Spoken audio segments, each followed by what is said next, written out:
ফজরের নামাজ বহুত গুরুত্বপূর্ণ।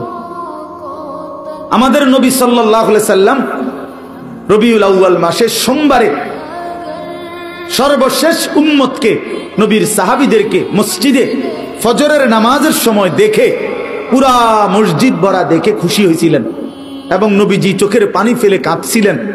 আর আয়েশা রাদিয়াল্লাহু তাআলা আনহাকে বলছিলেন, নবীজি ফজরের নামাজে সেদিন ইন্তেকালের দিন যেতে পারেন নাই, এত অসুস্থ ছিল। তো হুজরাত থেকে তাকায় তাকায়া দেখছে সাহাবীরা ফজরের নামাজ পড়তেছে, সবাই মসজিদ ভরা। সেদিন নবীজির সোমবার রবিউল আউয়ালে নবীজি চোখের পানি ফেলছিলেন আর বলছিলেন, আয়েশা আমার 23 বছরের মেহনত সার্থক। 23টা বছর আমি চোখের পানি ফেলছি, রক্ত ঝরিয়েছি, তায়েফে পেটে পাথর বাঁধছি, বিনিময়ে আমি যেমনটা চেয়েছি আমার সাহাবীদেরকে তেমন দেখলাম। ফজরের ওয়াক্তে মসজিদ ভরা দেখলাম। এরপরেই নবীজি আল্লাহর কাছে বলছে, আল্লাহ আল্লাহুম্মা রফিকাল আলা, আপনি বন্ধুর কাছে আমি যেতে চাই।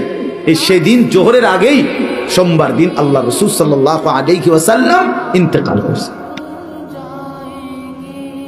এটাই বিশুদ্ধ ইতিহাস। এজন্য নবী সাল্লাল্লাহু আলাইহি সাল্লাম উম্মতকে শেষ কোন নামাজে দেখছেন? সবাই বলেন, সবাই বলেন।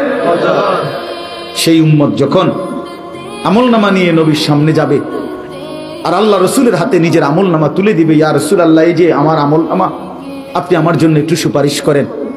আল্লাহর কসম, নবীজি সাল্লাল্লাহু আলাইহি সাল্লাম তখন তাকিয়ে দেখবে আর দেখবে পৃষ্ঠার পর পৃষ্ঠা, বছরের পর বছর নামাজ নাই, ফজরের নামাজ 5 ওয়াক্ত নামাজ নাই, 40 বছর সুদ খাইছে, 30 বছর ধরে মিথ্যা বলছে, হায়াতের 60 বছর, অথচ অনবরত প্রতিনিয়ত বিড়ি সিগারেট খাইয়া গেছে।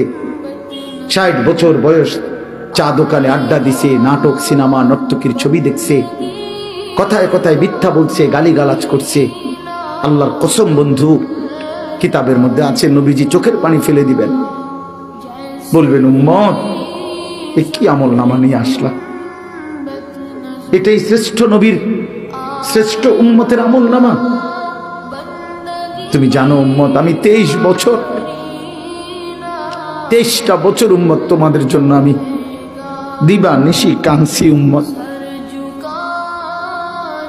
আম্মা জান আয়েশা রাদিয়াল্লাহু তাআলা আনহা বলছেন, এশার নামাজের পরে নবী দাঁড়াইছে ফজরের আজান পর্যন্ত উম্মতের জন্য এক দাঁড়ানোতে চোখের পানি ফেলে কাঁদছে। নবীজি বলবেন, ভাইয়া উম্মত আমি 23টা বছর কেঁদেছি, সারা রাত কাঁদছি তোদের জন্য।